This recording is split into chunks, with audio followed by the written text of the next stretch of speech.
Voici mon fils bien-aimé.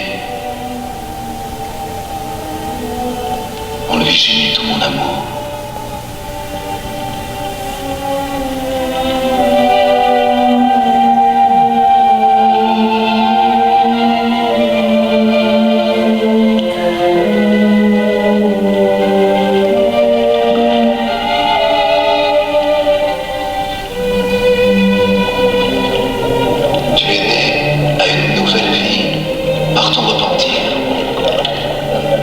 Le Seigneur répand ses bienfaits sur toi.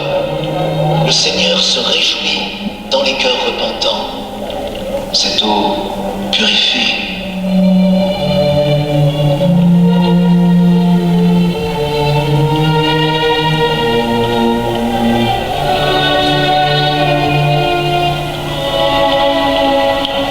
André, Philippe.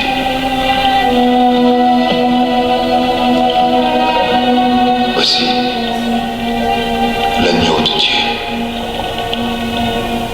qui ôte le péché du monde.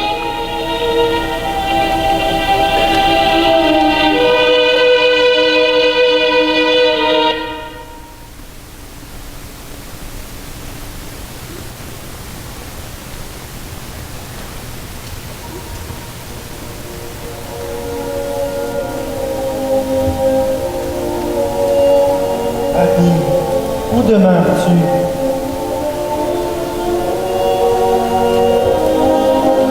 Que cherchez-vous?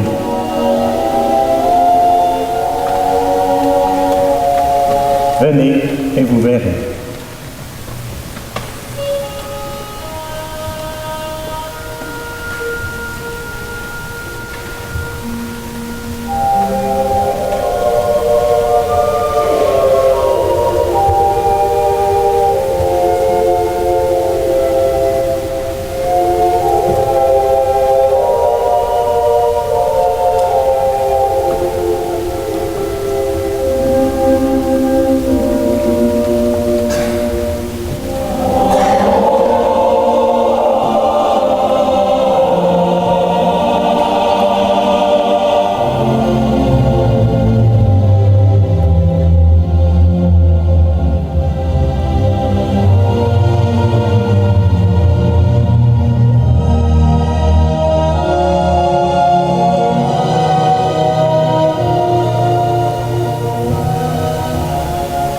Et vous, que cherchez-vous?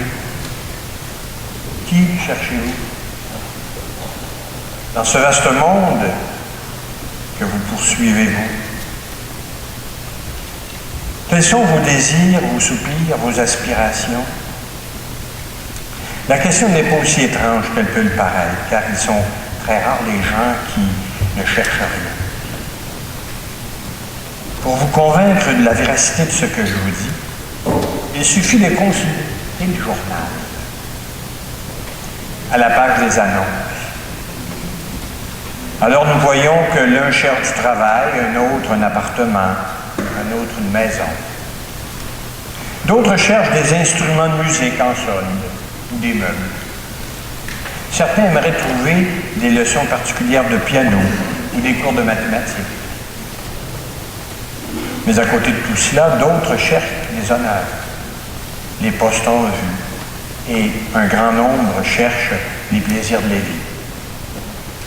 Enfin, notre monde est uniquement constitué par des chercheurs. Grands chercheurs ou petits chercheurs, zélés, actifs, diligents, tous nous cherchons. Toutefois, si tout le monde ne cherche pas la belle aquarelle ou des armes ou de vieilles pièces de monnaie pour les collectionneurs, tous les êtres humains cherchent à aimer et à être aimés. Ils chercheront toujours et inlassablement jusqu'à ce qu'ils aient trouvé la foi en l'amour de Dieu.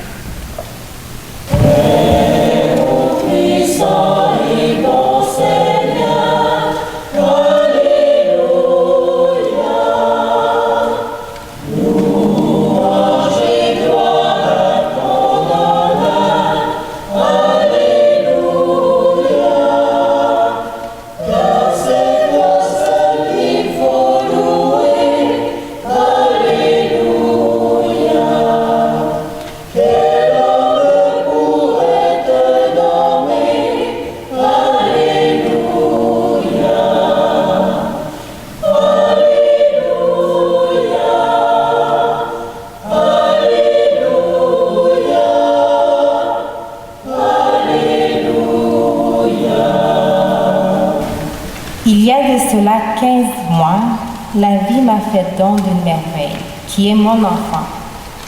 Mais cependant, ce cadeau est venu avec de grandes responsabilités. J'ai dû faire entre autres le choix de son baptême, ce qui n'a pas été simple pour moi, pour plusieurs raisons. Tout d'abord, n'étant moi-même pas encore été confirmée, j'ai dû questionner mes motivations pour ce choix et voir à ce que cela impliquait. Par grâce, au moment d'inscrire mon garçon pour le baptême, j'ai eu la possibilité d'entreprendre ma démarche vers la confirmation, ce qui m'a entre autres aidé à comprendre l'importance des parents dans l'éducation de son enfant, mais aussi l'importance d'une communauté chrétienne dans l'accompagnement d'un individu tout au long de sa vie dans les grandes étapes de son cheminement. Quand on parle d'éducation, on sous-entend la transmission d'une morale remplie de valeurs. Pour bien faire cette transmission en tant qu'adulte, il est important de comprendre l'essence de ces valeurs, essence qui se situe dans sa foi chrétienne. La foi est pour nous une force qui nous permet d'agir moralement devant les nombreuses difficultés qui accompagnent une vie d'adulte. Et pour donner à mon enfant le meilleur, il me faut aussi lui transmettre cette foi qui lui procurera la force, une fois adulte, d'être à la fois un être de bien et un être épanoui. Donc pour moi, le baptême de mon enfant est une manifestation de mon engagement vers ce défi qui est de lui transmettre mes valeurs chrétiennes et ma foi chrétienne avec l'aide de la communauté chrétienne. Ma confirmation est pour moi mon engagement dans ma foi, mais aussi dans ma communauté chrétienne.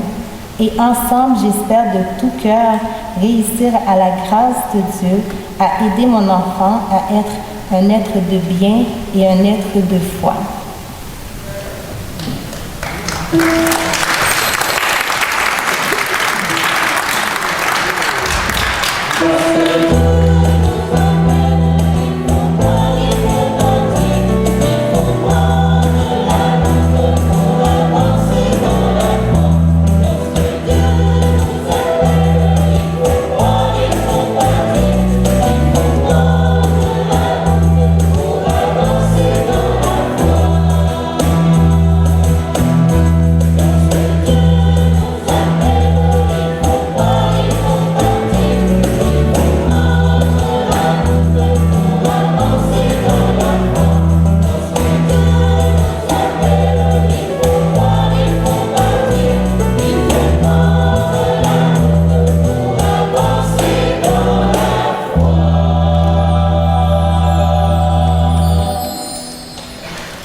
Mais je voudrais te prier de m'accorder une faveur.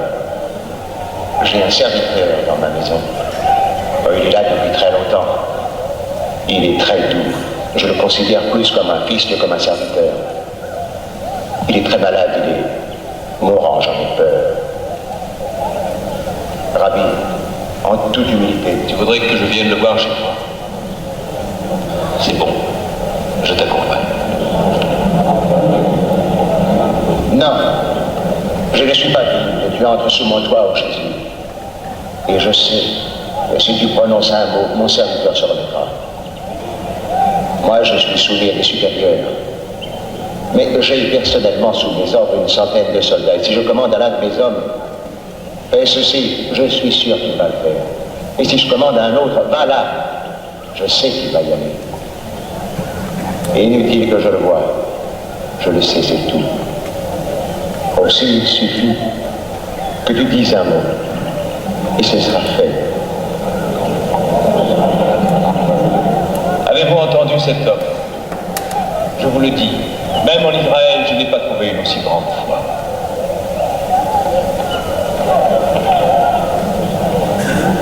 Rentre chez toi. Ta foi a guéri ton serviteur.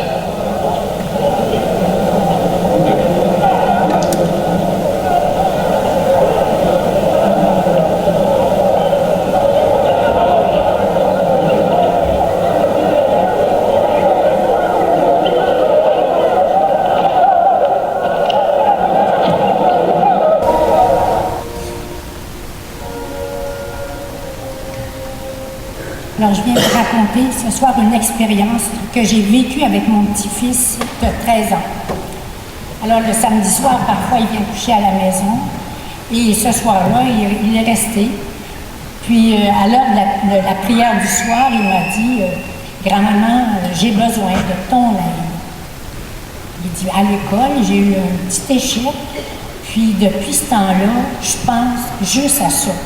Je ne suis pas capable de m'en défaire. Ça revient tout le temps. Je veux pas y penser. Je suis bloquée. » Ben, j'ai dit, moi, je peux te dire ce que je fais, puis peut-être que tu pourras faire la même chose.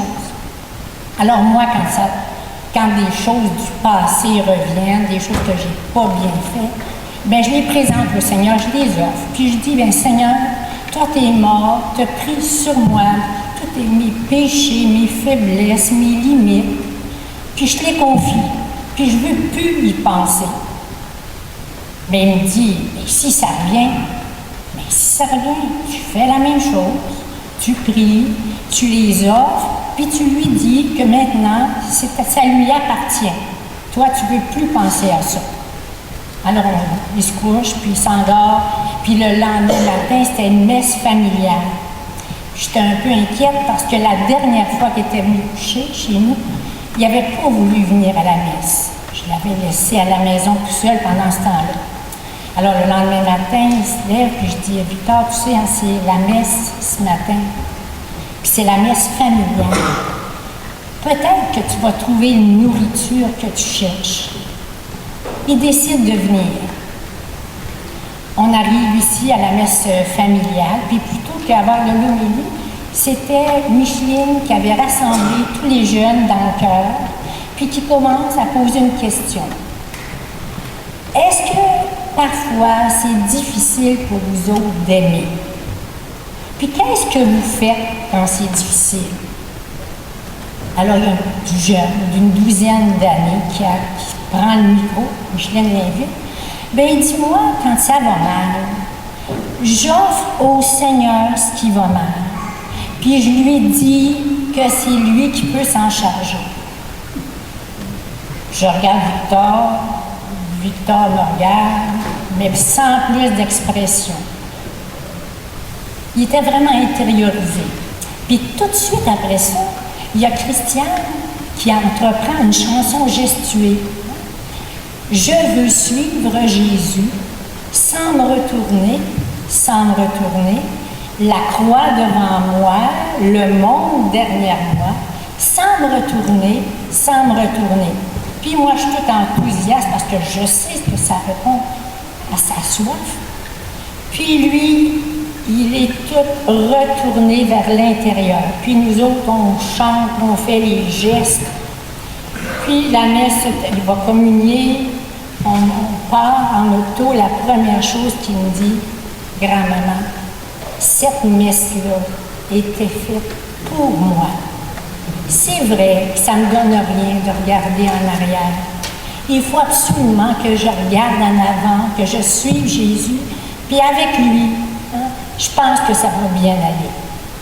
Alors Victor a manifesté sa soif de Dieu, puis il a reçu l'eau dont il avait besoin. En ce temps-là, Jésus prit la parole et dit, « Venez à moi, vous tous, sous le poids du fardeau, et moi je vous procurerai le repos. Prenez sur vous mon joug, devenez mes disciples, car je suis doux et humble de cœur, et vous trouverez le repos. Oui, mon joug est facile à porter, et mon fardeau léger. »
Veuillez s'asseoir. On va laisser Richard reprendre son souffle. Vous avez entendu plusieurs témoignages. Ce sont des témoins crédibles et fascinants, comme vous a dit il y a quelques jours le père François Kivengué, quand il est venu prêcher la retraite. Eh bien maintenant, je vous cède la parole à quelqu'un que vous voyez souvent, que vous entendez souvent, mais qui ne vous parle jamais. Il joue de la trompette, du piano, et il dirige l'orchestre. Alors maintenant, on va laisser Richard nous donner son témoignage.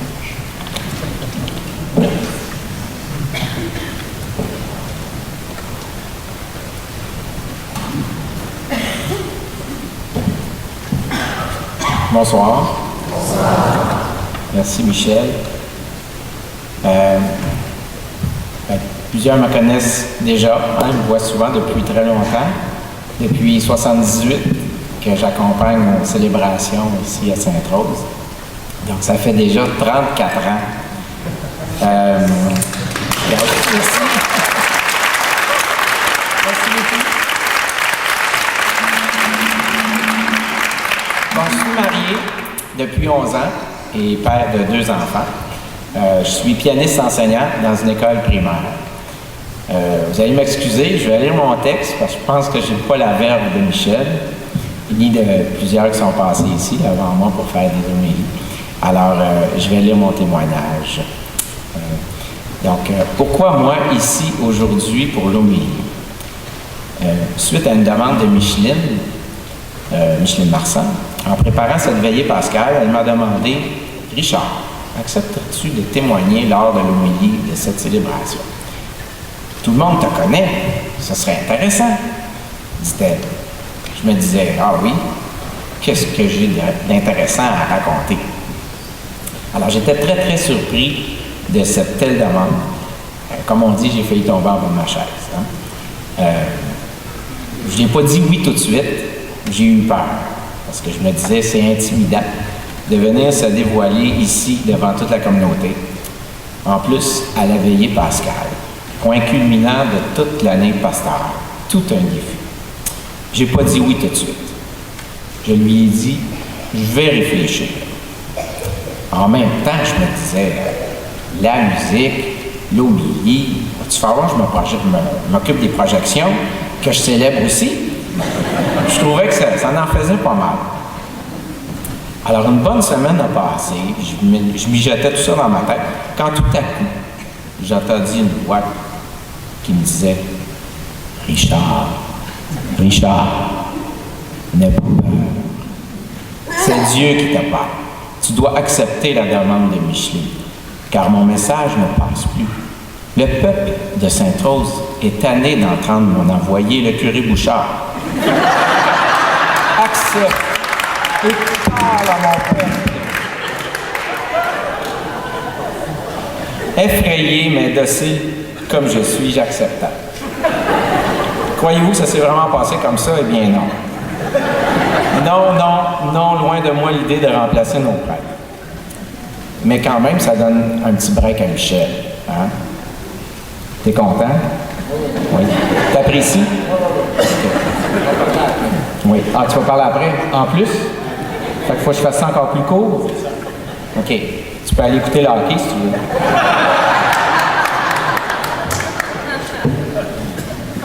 Alors, l'année passée, c'était Mathieu. Là, c'est moi. Surveillez-vous. Le retour va venir. Attendez. Alors, je me suis dit qu'un beau défi se présentait à moi, qu'il serait très intéressant de faire une relecture de ma relation avec Dieu. Après tout, lors de notre baptême, nous devenons tous prêtres, prophètes et rois. Donc, voici mes rencontres avec le Christ.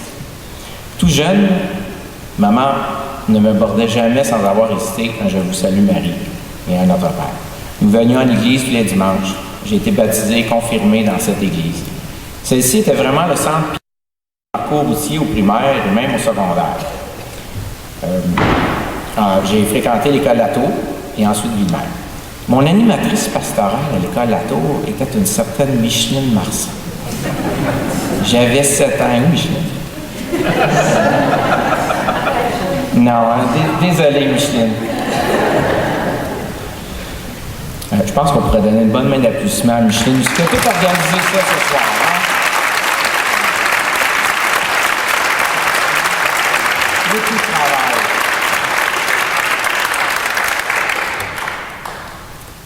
Alors, à 12 ans, ma mère m'a dit « Donne donc ton nom pour accompagner aux messes. » C'est sœur Suzanne Signori, là je vais rappeler des souvenirs à certains, qui était le bras droit du curé Miro. Il me demande d'accompagner à la messe de 17h et 19h. Dans ce temps-là, il y avait 5 messes. Alors cet engagement me permettait de m'impliquer davantage à la communauté, puis c'était une chance inouïe pour la vie chrétienne d'un adolescent. De plus, quelques années plus tard, je pouvais déjà assister aux rencontres d'animation. Ça me permettait déjà de m'impliquer et de donner mon point de vue dans les décisions pastorales. J'avais un talent et je le mettais au service de la communauté. Et là, j'étais en plein dans l'adolescence. Ah, l'adolescence. Pas facile. À ceux qui me connaissent, pensez-vous que j'ai eu une adolescence difficile? Tout le monde dit non. Vous avez raison, j'étais pas mal sage. C'est sûr, à me tenir au presbytère, à pratiquer des pièces liturgiques, je pensais pas trop à faire des mauvais coups, hein? Aussi, sûrement que l'Esprit Saint devait travailler grandement en moi.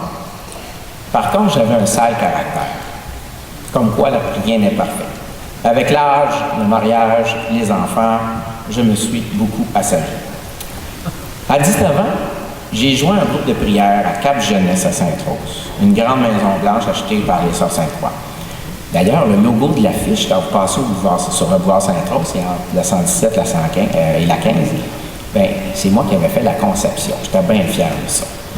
Alors, à cette maison-là, il y avait un prêtre résident et un animateur de pastoral qui organisait différentes activités pour les jeunes adultes. Prière, réflexion, animation de certaines célébrations en lien avec la paroisse, des travaux communautaires. Alors, j'aimais bien. Surtout que j'y ai rencontré ma première flamme de l'époque. Que c'était intéressant d'aller à Cap-Jeunesse. Aujourd'hui, cette maison a changé de vocation. Je pense que ça s'appelle Cap-Vie. Alors, pour moi, dans la vingtaine, c'était clair. Il y avait 2 options possibles. Alors, c'était soit la prêtrise ou le mariage. Et avec le mariage, c'est sûr que je fondais une famille. Alors, j'ai eu quelques relations amoureuses infructueuses. Comme je ne sortais pas beaucoup et que mon cercle d'amis était assez restreint, il était difficile de rencontrer l'âme sœur. Pendant plusieurs années, ma demande principale à Dieu était de me donner des signes afin que je puisse rencontrer une épouse avec qui je pourrais fonder une famille. En 1999, au retour d'un contrat avec mon orchestre au Manoir Richelieu dans Charlevoix, j'ai pris les grands moyens. J'arrêta à la basilique Sainte-Anne-de-Beaupré. Et là, comme de messe, ça revient tout le temps au hockey, hein, c'est incroyable. Alors, qu'est-ce que je t'allais faire là? Bien sûr, je t'allais dire à Sainte-Anne de dire à Marie, de dire à Jésus. Je suis remonté jusqu'à la grand-mère. Pourrais-tu, s'il vous plaît, m'envoyer une épouse? J'en pouvais plus. Alors cet été-là, j'ai passé quelques jours de vacances chez ma sœur dans les Laurentides. Mon beau-frère m'a dit « Hey, Charles, faudrait bien te trouver une blonde. Je vais t'inscrire sur le réseau Contact sur Internet. » Je vous rappelle que nous sommes en 1999, le début de la popularité du web. Trouver une épouse sur Internet, ben voyons, ça n'a pas de sens. Par curiosité, je décidai de m'y inscrire. mais je n'y croyais pas vraiment. Quelques semaines plus tard, je fis la connaissance de ma charmante épouse. Je ne vous explique pas comment nous nous sommes vus pour la première fois, car ce serait trop long. Mais plusieurs ici connaissent ce récit digne des plus grands films d'Hollywood. Vous serez peut-être dans une autre homélie. Si je suis pas trop long. Nous nous sommes fréquentés un peu, quelques mois, ça pressait. Et nous décidions de nous marier malgré le fait que ma future épouse n'était pas croyante, mais très respectueuse de mes convictions religieuses. Lors de nos premières sorties, elle m'avait dit qu'elle ne voulait pas se marier. C'était un peu bizarre. Quelquefois, le plan de Dieu est très surprenant. J'ai médité longuement cette décision, car en dire oui, je veux me marier avec toi, et monter ici devant l'autel pour dire oui devant toutes nos familles, la communauté, il y a une grande marge. J'ai senti alors le tiraillement entre le malin et le bon en moi. Difficile à expliquer. Une sorte de combat entre la liberté du célibataire et l'engagement au mariage. J'ai eu peur. À 2 mois de la date ultime, j'étais plus sûr. Panique, sueur froide, que m'arrive-t-il? Je n'avais jamais eu un feeling comme ça. Pour moi, le mariage, c'était du sérieux, c'était pour la vie. J'étais vraiment bouleversé. Je ne savais plus si j'avais pris la bonne décision. D'un autre côté, je me disais, ça fait assez longtemps que tu attends ce jour-là, ben vas-y, arrête de niaiser, comme dit Michel. Hein? C'est ça. Accouche. Alors, à la fin de notre démarche, de notre préparation au mariage, il fallait se confesser. C'est la dernière étape. J'ai rencontré Michel dans son bureau et je lui ai dit tous mes péchés. Vous voulez savoir? Vous n'êtes pas curieux, hein? Ben, vous allez être déçus parce que je m'en souviens pas. Je sais pas ce que j'ai dit. Tu t'en souviens plus, non? Mais, ce que j'ai retenu de ça, c'est que Michel m'a dit, tu sais, Richard, le plus grand péché de l'humain, c'est de ne pas faire confiance à Dieu. Ça clôturait parfaitement ma préparation. Alors, j'étais prêt pour le mariage. Vers enfin le mariage, une des journées les plus extraordinaires de ma vie. Que d'amour nous avons reçu. Nous étions fiers de cette journée. Un trop-plein d'amour. La nuit de noces venue, n'allez pas croire que je vais tout vous raconter quand même. Eh bien, nous avons passé la nuit à pleurer de joie en lisant des cartes de félicitations. Vous allez sans doute dire, ouais, il était fatigué. Oui, sûrement qu'on était très fatigué, mais je sentais qu'une flamme intense m'habitait. Bien sûr, la vie ne peut pas toujours être high comme ça, mais j'avais touché à ce moment-là quelque chose de divin. Et ce n'est pas ce que vous pensez. Hein? Alors Dieu avait répondu à mon appel à Sainte-Anne-de-Beaupré. L'année suivante, c'est-à-dire, mon épouse donna naissance à notre premier enfant. Une belle petite fille. Elle est où, Catherine? Elle est là ici. C'est elle qui disait. C'est elle qui disait, pardon. Vraiment, c'est ton petit.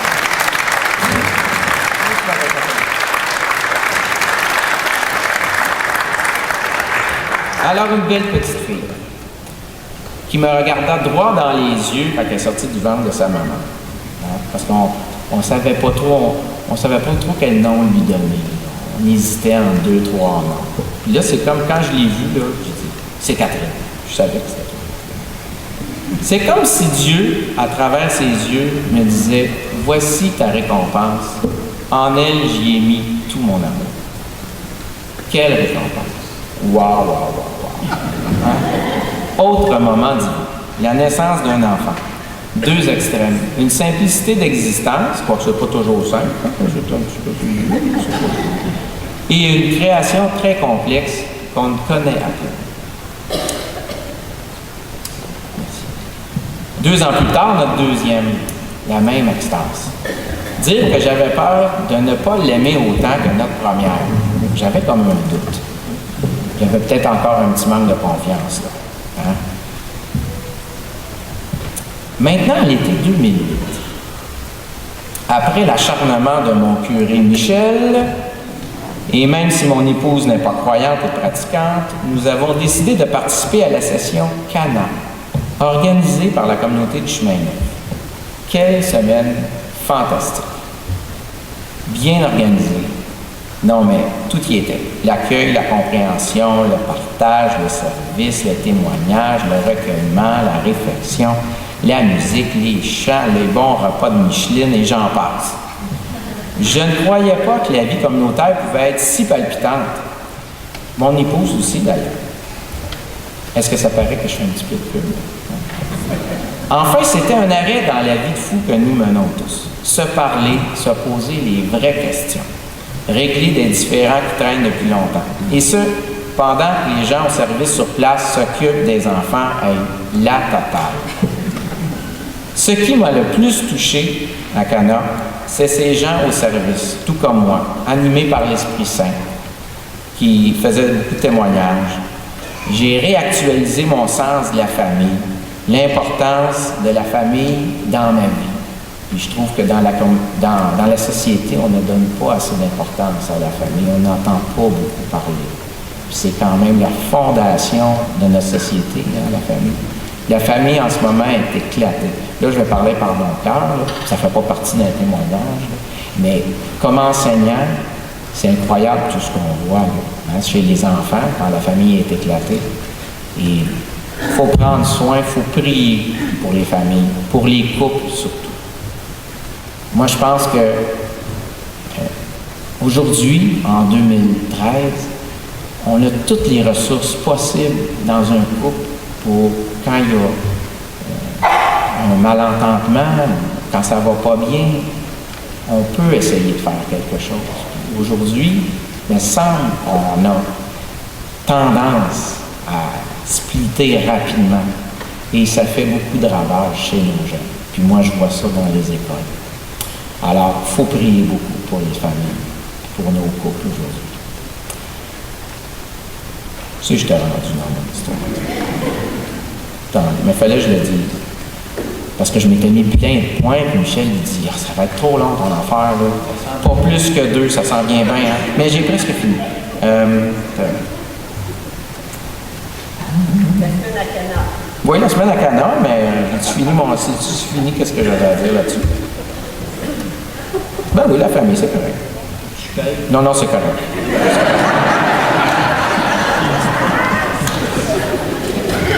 Pendant que j'étais allé à Cana, depuis plusieurs années, j'avais un problème de genou.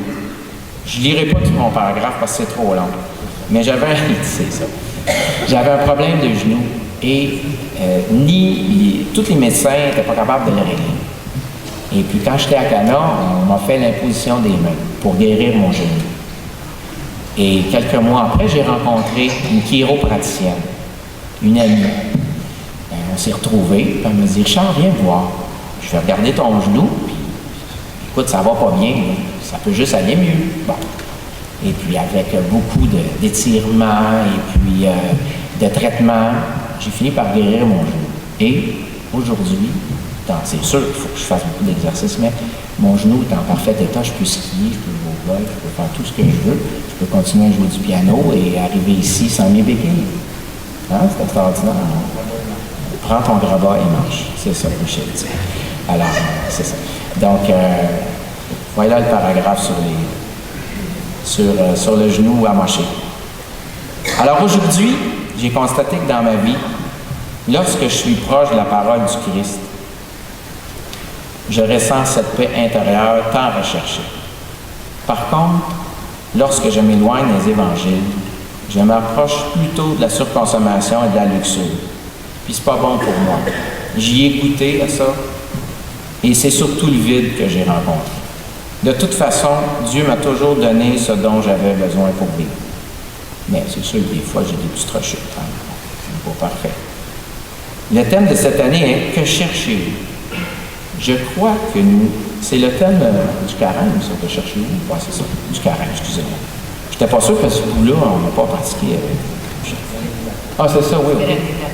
De l'année de la foi. D'ailleurs, j'en ai mis en arrière, hein, si vous voulez en prendre. Viens. Elle en a mis en arrière, si vous voulez en prendre. C'est ça? Puis il y a du texte. Hein? Il y a des signets aussi, hein? Très intéressant, ça. Le petit feuillet que je cherchais. C'est gratuit. Il n'y a plus grand-chose de gratuit aujourd'hui, là. Hein? Donc, le thème de cette année, c'est que cherchez-vous? Je crois que nous recherchons tous le bonheur.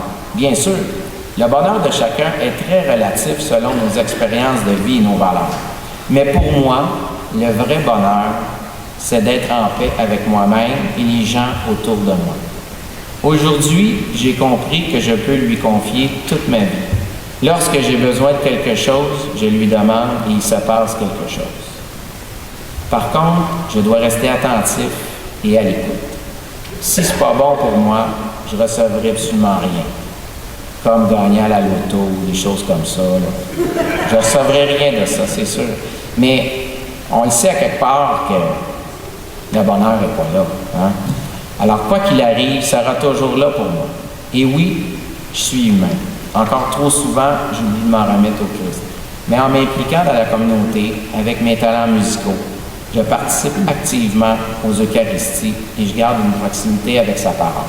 Mais c'est pas seulement à l'Eucharistie aussi. Moi, je suis un petit peu techno. Hein? Et puis j'ai un iPhone. Puis là-dedans, il y a des applications. Puis on a toute la Bible. Puis on a toutes les lectures de la journée. Des fois, ça m'arrive à l'école, j'ai 2-3 minutes. Je m'en vais là-dedans. J'ai toutes les lectures de la journée. Je peux lire l'Évangile. Je peux lire les lectures de la journée.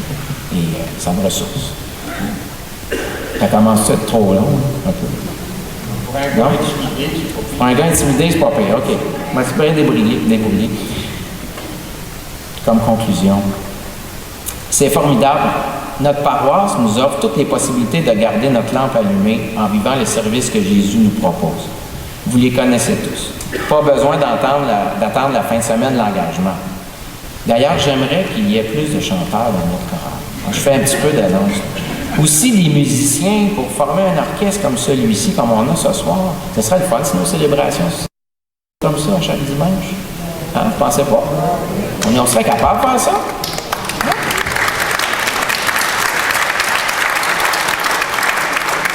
Pas seulement à Pâques et à Noël, mais j'ai un rêve.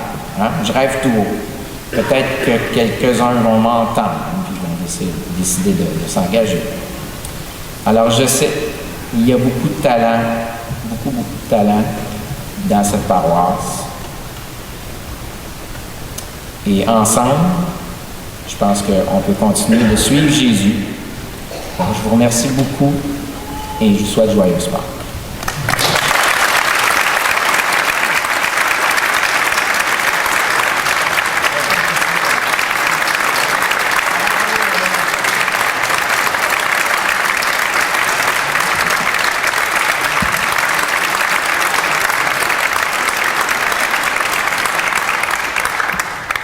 Dire qu'il est intimidé. Ce que je voulais ajouter, je ne prolongerai pas, c'est qu'on parle souvent de la nouvelle évangélisation. Mais la nouvelle évangélisation, c'est l'évangélisation qui se continue. Et je pense qu'avec les témoignages qu'on a eus, elle est en train de se vivre. Alors on continue la célébration.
Sunday.